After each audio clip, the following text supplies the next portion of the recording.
Hai adik-adik, kembali lagi dengan Kak Rina di Online Class 101. Kali ini kita akan belajar PPKN untuk kelas 3 tema 6 di subtema 2 perubahan energi.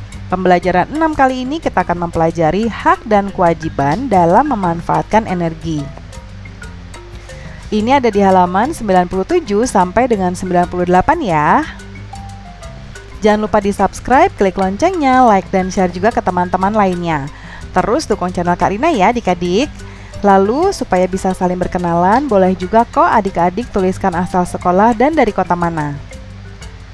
Kita lihat tujuan pembelajarannya ya. Yang pertama, dengan diskusi, adik-adik mampu mengidentifikasi hak dan kewajiban terkait penggunaan energi dengan tepat. Yang berikutnya, dengan menyampaikan hasil diskusi, adik-adik mampu menunjukkan hak dan kewajiban terkait penggunaan energi dengan tepat. Jangan lupa untuk berdoa dahulu sebelum mulai belajar ya adik-adik.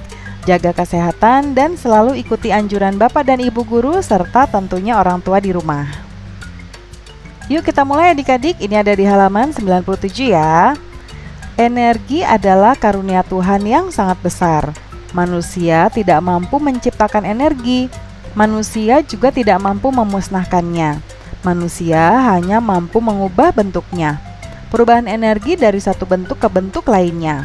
Perubahan inilah yang dapat dimanfaatkan. Siapapun berhak memanfaatkan energi yang ada di muka bumi ini. Namun jika ada hak, maka akan ada kewajiban yang harus ditunaikan. Contohnya, kita berhak menggunakan listrik, akan tetapi kita juga berkewajiban membayar rekening listrik.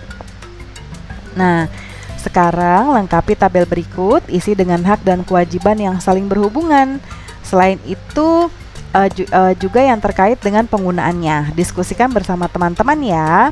Contoh dari buku di sini haknya yang pertama mendapatkan makanan dan minuman untuk memperoleh energi. Kewajibannya adalah menghabiskan makanan yang sudah diambil atau diberikan. Nah, Karina contohkan yang kedua ya. Menggunakan lampu listrik saat belajar di malam hari. Kewajibannya yaitu membayar rekening listrik setiap bulannya kepada PLN. Karena yang menyediakan listrik saat ini adalah dari perusahaan negara adik-adik, namanya PLN ya, Perusahaan Listrik Negara. Lalu yang berikutnya menggunakan angkutan umum saat berangkat ke sekolah. Nah, kewajibannya apa adik-adik? Tentunya kalau kita naik angkutan umum ya, seperti Transjakarta, kemudian naik bis, naik angkot, pastinya kita harus bayar. Jadi kita membayar biaya atau ongkos naik angkutan umum.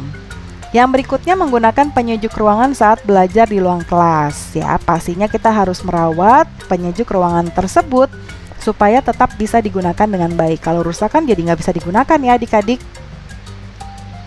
Berikutnya menggunakan alat atau media belajar di sekolah ya, seperti misalnya kalau ada komputer, kemudian kalau ada pengeras suara, kalau sedang olahraga dan lainnya ya, atau buku juga kita harus menggunakan dan merawatnya dengan baik.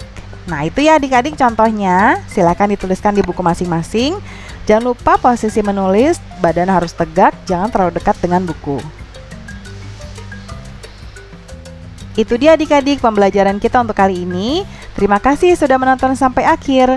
Jangan lupa di subscribe, klik loncengnya, like dan share juga. Sampai jumpa di video berikutnya. Dadah!